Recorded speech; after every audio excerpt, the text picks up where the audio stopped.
మరి సమస్య పరిష్కారానికి మరొక మార్గం ఉందా? లేటెస్ట్ చర్చ ఏంటి? మా కొలీగ్ వంశీ అందిస్తున్న అప్డేట్స్ చూద్దాం. మొత్తంగా పశ్చిమాసియా యుద్ధం అంతా కూడా ఇప్పుడు ఇరాన్లోని హర్ముజ్ జలసంధి చుట్టూ తిరుగుతున్న పరిస్థితి. హర్ముజ్ జలసంధిలో చమురుకు సంబంధించి పెద్ద ఎత్తున కూడా ఎక్కడికక్కడ నౌకలు నిలిచిపోవడంతో ఆందోళన వ్యక్తమవుతుంది. సో చూస్తున్నాం కదా, హర్ముజ్ జలసంధి నుంచి ఏ విధంగా నౌకలు వస్తున్నాయో ఇక్కడ మనం స్క్రీన్ పై చూడవచ్చు.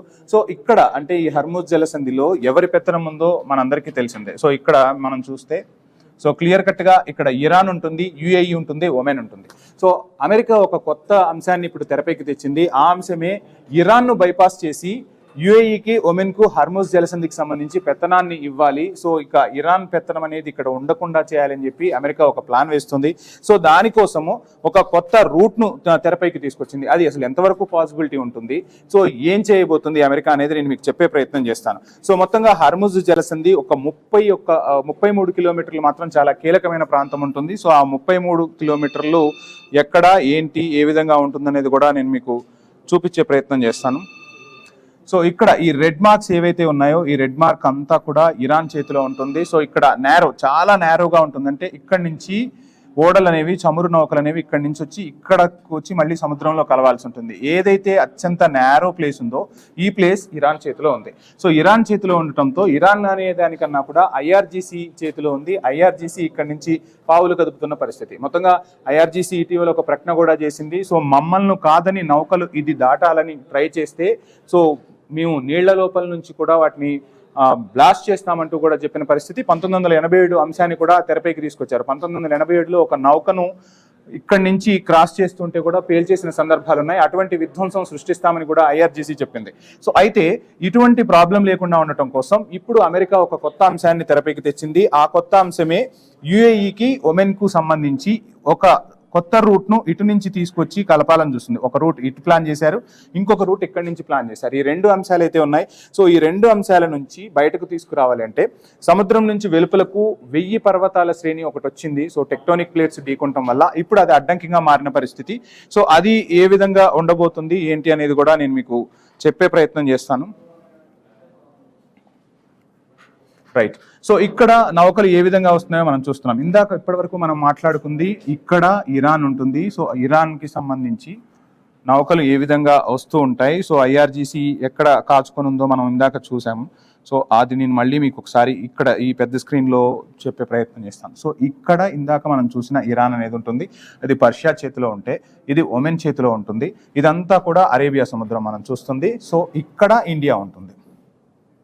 సో నౌకలు ఇక్కడి నుంచి ట్రావెల్ అయ్యి ఇక్కడకు చేరుకోవాల్సి ఉంటుంది. మనం మన దేశం గురించి మాట్లాడదాం. భారతదేశంలో $1 చమురు రేటు పెరిగితేనే 13,000 కోట్ల భారం పడుతున్న పరిస్థితులు కనిపిస్తున్నాయి. సో ఈ కొత్త మార్గం వస్తే ఇక హర్ముజ్లో ఇరాన్ ఆటలు సాగవని చెప్పి అమెరికా ప్రయత్నం చేస్తుంది.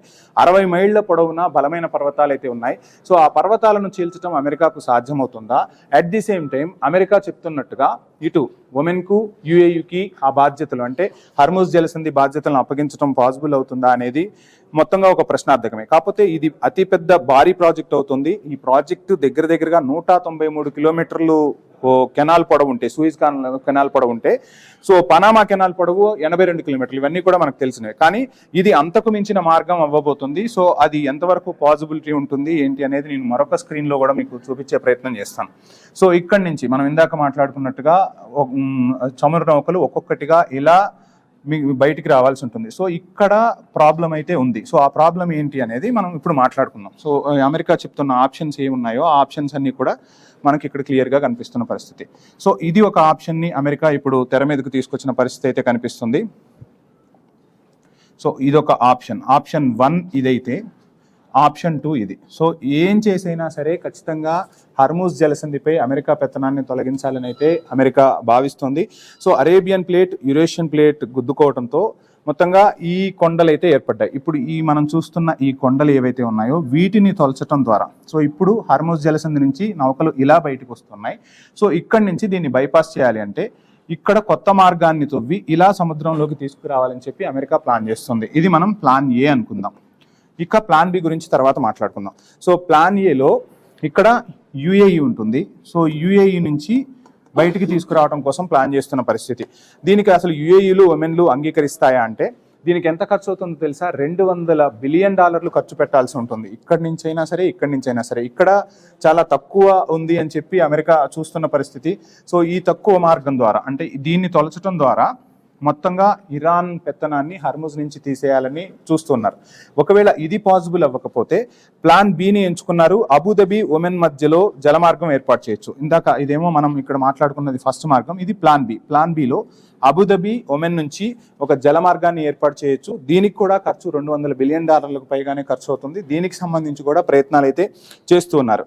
మనం ఒకసారి నేను మళ్ళీ మీకు పర్షియన్ సముద్రం నుంచి అరేబియా సముద్రంలోకి నౌకలు ఎట్లా వస్తున్నాయో మనం చూసే ప్రయత్నం చేద్దాం.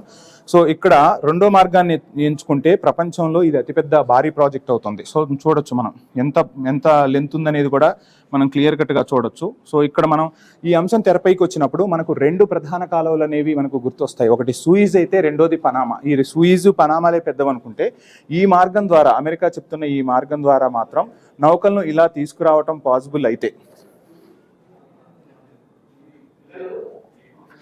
నౌకలను ఇలా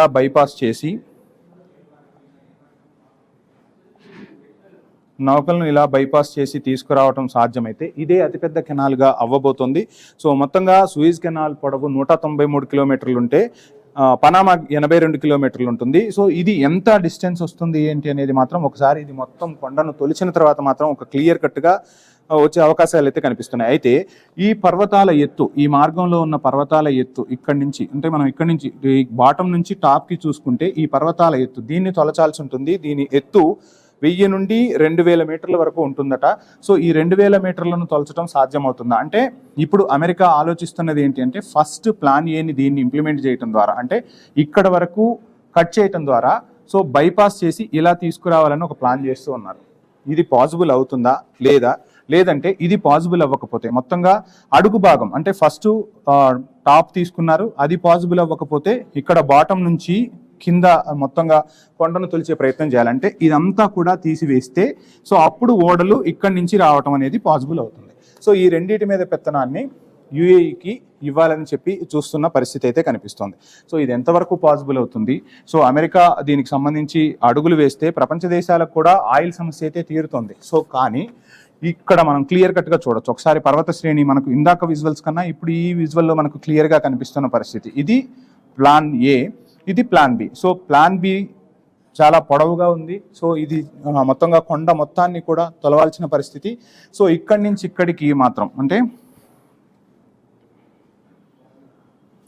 సో ముందుగా ప్లాన్ ఏ చూసుకుంటే ఓడలు ఇక్కడి నుంచి వచ్చి ఇక్కడికి బైపాస్ అవ్వటం మాత్రం ఈజీగా ఉంటుంది. ఇక్కడ కొండను తొలవటం కూడా తక్కువ తొలవటం కాబట్టి సో ఆ పాసిబిలిటీస్ ఎంతవరకు ఉన్నాయి ఏంటి అనేది మాత్రం చూస్తూ ఉన్నారు.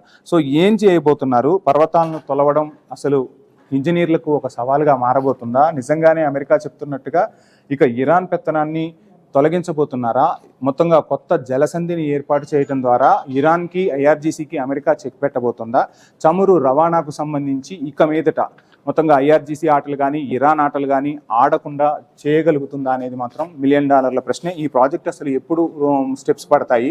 సో ప్రపోజల్ అయితే వచ్చింది, కానీ ప్రపోజల్ వేరు, ఇంప్లిమెంటేషన్ వేరు. ఇంప్లిమెంటేషన్లోకి వచ్చేసరికి అసలు సాధ్యాసాధ్యాలు ఎంతవరకు ఉంటాయి ఏంటి అనేది మాత్రం చూస్తున్న పరిస్థితే.